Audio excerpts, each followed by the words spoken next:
Economic crisis. Who is to blame? Unemployment, a mortgage meltdown, and war.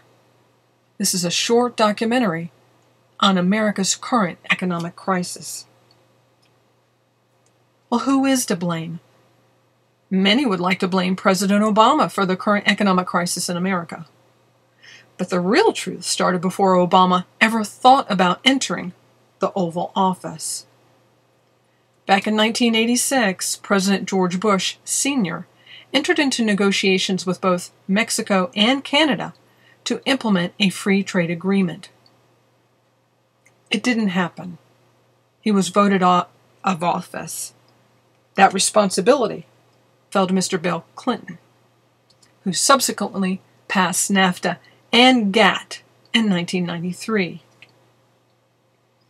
For those of you old enough to remember 1993, you'll probably recall the promises that NAFTA would create more jobs.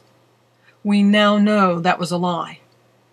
According to Jobs with Justice and the Economic Policy Institute, by 2001 alone, NAFTA had eliminated 1 million U.S. jobs.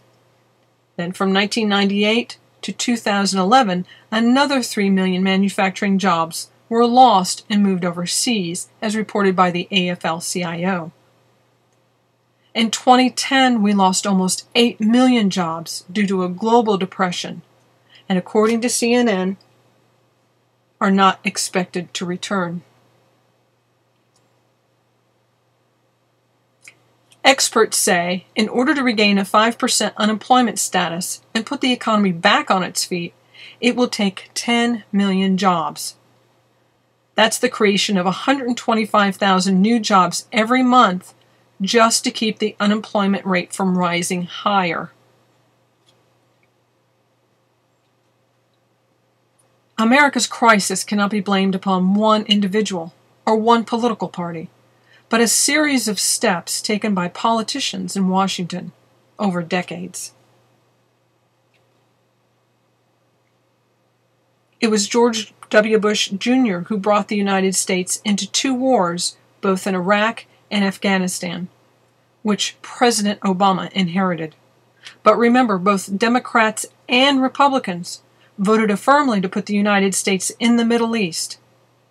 The cost of 2 wars is costing American taxpayers $1.3 trillion, not to mention over 4,500 American lives lost and over 100,000 Iraqi citizens.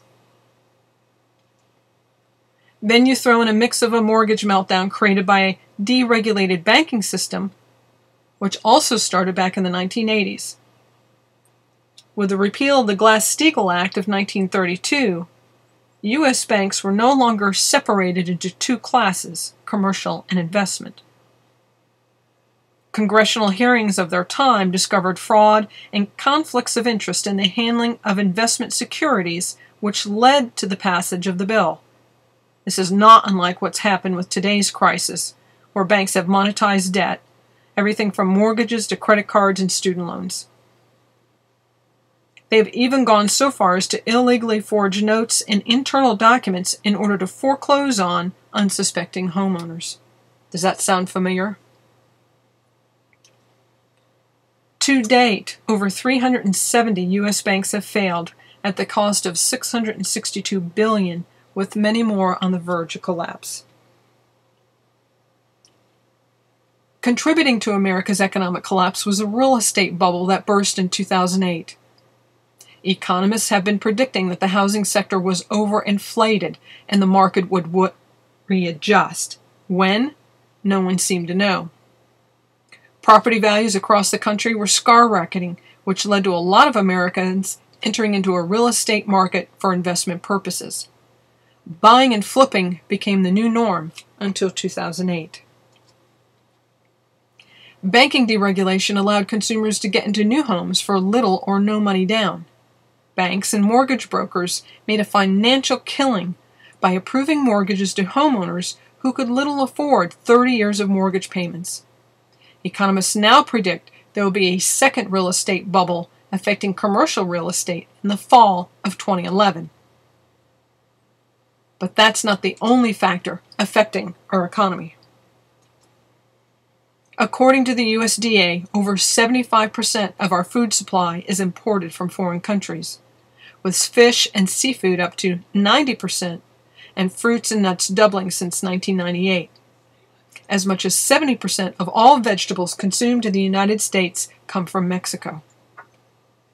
NAFTA countries Mexico and Canada have dominated vegetable and grain imports since 1998. As a result of NAFTA, thousands of small farmers have been forced out of business, while U.S. imports into Mexico have destroyed over 15 million small farms.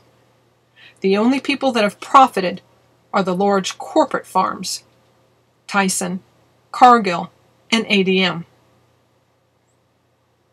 According to Public Citizen, over 80% of U.S. agricultural imports displace crops grown here in the United States. Clearly, NAFTA has been a failure. With millions of Mexican farmers and workers displaced, many have come to America to look for work, which has created an immigration nightmare and has divided this country on immigration policy. So who is to blame for America's economic crisis? Clearly, it's politicians. The record shows that politics, influenced by special interests, created legislation to the economic detriment of this country. Not one particular party or even one person, but elected congressmen through a collective effort over decades.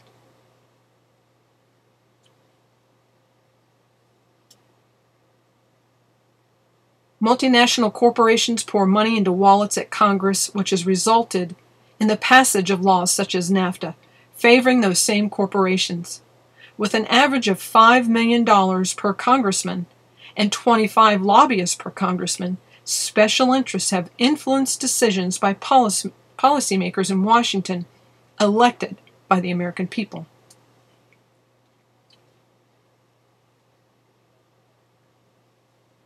So clearly, to wrap it up, it's the politics and politicians, driven by special interests and corporate greed, that have brought us to this place in time in history. So what's the next step? How are you going to survive the coming economic collapse? By protecting your property? Building anonymity? Saving money? You may be laughing at that, but we can show you how. And unplugging from the system. In the upcoming videos, we're going to show you how you can save money, unplug from the system, and build anonymity. This is the economic crisis. Who is to blame? And this video is provided by Economic BS, and you can contact us at economicbs@gmail.com or call us at 1-877-277-7414. Thank you.